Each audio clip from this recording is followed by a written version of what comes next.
हरे कृष्णा, राधे राधे। मेरे प्यारे दोस्तों, आप आ गए हैं अपनी प्यारी सौम्या किशोरी के साथ एक नए कदम और एक नए विचार के साथ।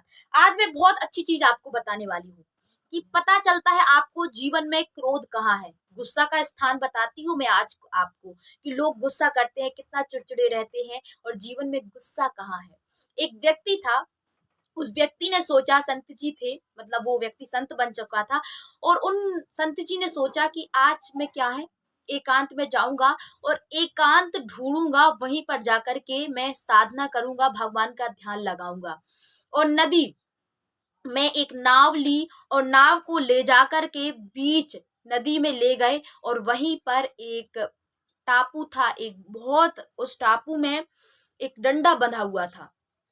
छोटा सा टापू था, ऐसा नदी के बीच बीच में कहीं पर ऐसा रहता है कि पानी नहीं होता, मतलब वहां पर मिट्टी रहती है और घास उगी रहती है, तो मतलब छोटा सा टापू था और उसमें एक लकड़ी का डंठल था लगा था, बहुत बड़ा लकड़ी का डंठल था। और उसी डंठल में अपनी क्या है, नाव उन्होंने बांध दी और उसी नाव पर बैठ करके एकांत में अपनी साधना स्टार्ट कर दी। काफी घंटे हो गए थे साधना को स्टार्ट करे हुए और तभी अचानक से एक नाव आती है और उनकी नाव में टकरा जाती है और एकदम से उन्हें झटका लगता है और उनका ध्यान क्या है, भंग हो जाता है। और उन्हें इतना ज्यादा अंदर से क्रोध आता है और वो आंख खोलते हैं और देखते हैं, पीछे मुड़ करके देखते हैं और आंख खोल रहे थे, उनके एक्सपीरियंस से पता चल रहा था, एक्सप्रेशन से पता चल रहा था कि अब एक क्रोध करने वाले हैं, मतलब जिसने उनका एकांत भंग किया है, जिसने उनका ध्यान भंग किया है, उसके ऊपर बहुत ज्यादा क्रोध करेंगे। और उन्होंने पीछे देखा तो क्या देखते हैं कि एक खाली नाव है, वो नाव उनकी नाव में टकरा गई है, मतलब किसी ने कोई उसका नाविक रहा होगा, उसने नाव को बांध दिया होगा, लेकिन वो नाव छूट करके बह करके आ गई और उनकी नाव में टकरा गई। अब जो क्रोध था वह पी गए और उन्होंने किया कि क्या करूं, कि मत इस खाली नाव में कहां से क्रोध को निकालूं।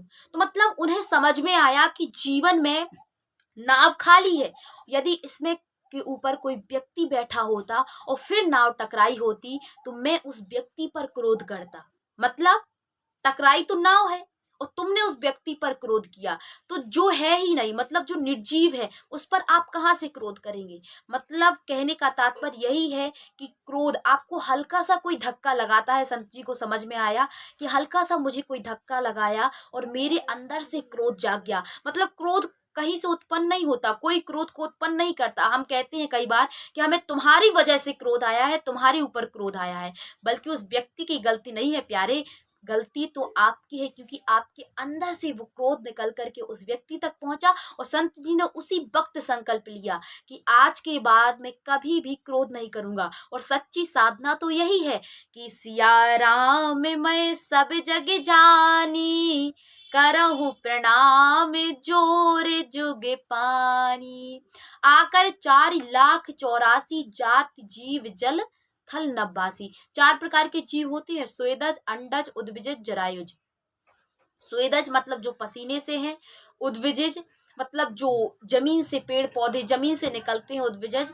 जरायुज मतलब जो अंडे से, और अंडज मतलब जो अंडे से उत्पन्न होते हैं, और जरायुज जो माँ से, मतलब माँ के द्वारा उत्पन्न होते हैं। इस प्रकार से 4 जीव होते हैं और सब पर भगवान का ही निवास है। तो आप क्रोध किस पर करते हैं? तो हमेशा मैंने आपसे हमेशा कहा है कि जो आपका हाईएस्ट गोल होना चाहिए वो आपकी पीस होना चाहिए, मतलब शांति होना चाहिए। यदि आपकी, कहते हैं कि यदि आपकी मन की स्थिति परिस्थिति अच्छी रहेगी तो आप हर क्षण आनंद में ही रहेंगे, हर क्षण आप परमानंद में रहेंगे। इसी के साथ मैं सौम्या किशोरी आपसे विदा लेती हूँ और अंत में यही कहना चाहूंगी कि हमारे पसीने की हर बूंद को मोती से चमकाएंगे और माँ तू सपने बड़े दिखाना, उसे पूरा करके हम दिखाएंगे।